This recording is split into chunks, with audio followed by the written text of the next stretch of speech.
Assalamualaikum warahmatullahi wabarakatuh. Pada video kali ini, saya akan menampilkan tentang identifikasi potensi perilaku dan tindak pidana korupsi dalam lingkup tugas dan pekerjaan. Video ini untuk memenuhi tugas asinkronus agenda 2 saya sebagai peserta pelatihan dasar 2021 Kabupaten Tanah Laut.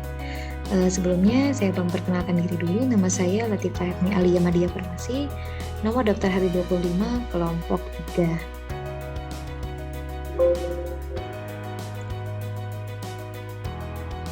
Ada 3 kegiatan yang saya dapatkan karena berpotensi melakukan tindak pidana korupsi, antara lain yang pertama, datang ataupun pulang kantor tidak sesuai dengan jam yang ditentukan. Untuk potensi tipikal tidak ada, tapi perilaku korupsi ada, yakni tidak disiplin waktu. Kemudian nilai dasar anti korupsinya ada tanggung jawab dan disiplin. Untuk tanggung jawab dalam pelaksanaan jam kerja pelayanan di puskesmas saya akan mengerjakan dengan penuh tanggung jawab sesuai dengan aturan waktu pelayanan kesehatan di puskesmas dengan memastikan tidak datang terlambat dan pulang sesuai waktu yang telah ditetapkan. Untuk disiplin dalam melakukan pekerjaan, saya akan mengikuti aturan waktu kerja yang telah ditetapkan oleh ketentuan yang berlaku dengan memperbaiki sikap dan kedisiplinan terkait pelaksanaan pelayanan di puskesmas.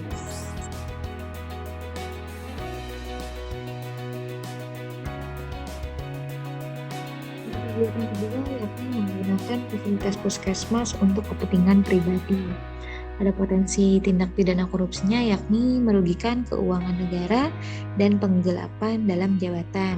Apa saja fasilitas yang biasanya digunakan, yakni komputer, printer, motor dinas, dan juga mobil dinas.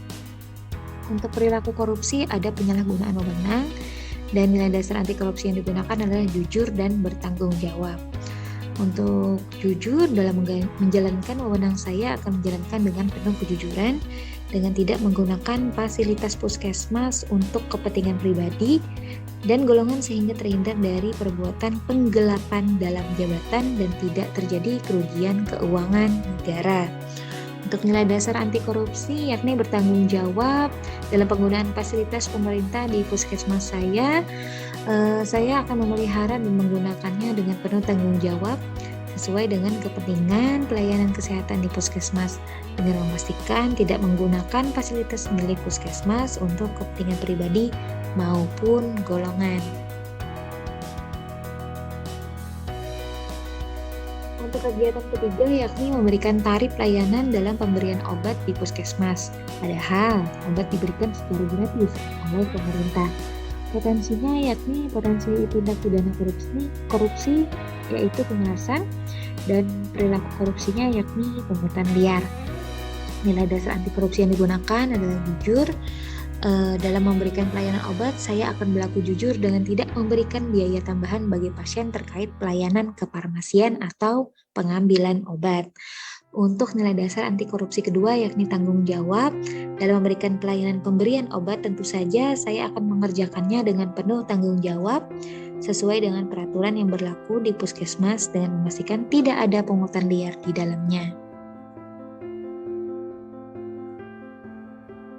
Nah, untuk rancangan aktualisasi yang saya lakukan adalah berhubungan dengan 5 nilai dasar aneka, yakni yang pertama akuntabilitas, yang kedua nasionalisme, yang ketiga etika publik, yang keempat komitmen mutu, dan yang terakhir anti korupsi. Untuk rancangan aktualisasi kegiatan yang pertama adalah datang ataupun pulang kantor tidak sesuai dengan jam yang ditentukan. Keterkaitannya dengan nilai dasar aneka yakni akuntabilitas, selalu bertanggung jawab dengan hasil kinerja dan tepat waktu datang dan pulang kerja. Untuk nasionalisme, berkonsultasi dengan pimpinan jika memang ada hal yang tidak bisa ditinggalkan ataupun ada keperluan lain. Untuk etika publik, menciptakan suasana yang kondusif dan bersikap sopan santun dalam berkomunikasi dengan pimpinan. Untuk komitmen mutu, berkomitmen penuh agar selalu disiplin dengan tingkat pencapaian yang baik. Dan anti korupsi, senantiasa jujur dengan catatan jam datang dan pulang kerja sudah sesuai dengan jam yang ditentukan. Rancangan aktualisasi kedua untuk kegiatan menggunakan fasilitas puskesmas untuk kepentingan pribadi. Keterkaitannya untuk akuntabilitas selalu bertanggung jawab dengan hasil kinerja dan hanya menggunakan fasilitas puskesmas sesuai dengan tupoksi. Untuk nasionalisme tetap pada tujuan pertama, yakni sebagai pelayan publik agar menjaga amanah yang diberikan. Untuk etika publik ada sikap keterbukaan untuk tujuan penggunaan fasilitas puskesmas. Yang keempat, komitmen mutu, berkomitmen penuh agar selalu efektif dan efisien, selalu berinovasi dan memiliki kualitas mutu. Untuk anti korupsi yakni senantiasa jujur dan bertanggung jawab atas apa yang dilakukan terhadap fasilitas puskesmas. Rancangan aktualisasi terakhir yakni yang ketiga, memberikan tarif pelayanan pada pemberian obat di puskesmas, padahal obat diberikan secara gratis oleh pemerintah. Keterkaitan dengan nilai dasar aneka yakni akuntabilitas selalu bertanggung jawab dengan kinerja sesuai dengan tupoksi. Nasionalisme tetap memberikan pelayanan dengan jujur. Untuk etika publik memberikan pelayanan sesuai dengan aturan yang berlaku dan tidak ada tarif-menarik obat di apotik. Untuk komitmen mutu, berkomitmen penuh agar selalu efektif dan efisien, selalu berinovasi dan memiliki kualitas mutu. Anti korupsi, senantiasa jujur dan bertanggung jawab atas apa yang dilakukan dan tidak akan melakukan pemerasan. Sekian, terima kasih. Assalamualaikum warahmatullahi wabarakatuh.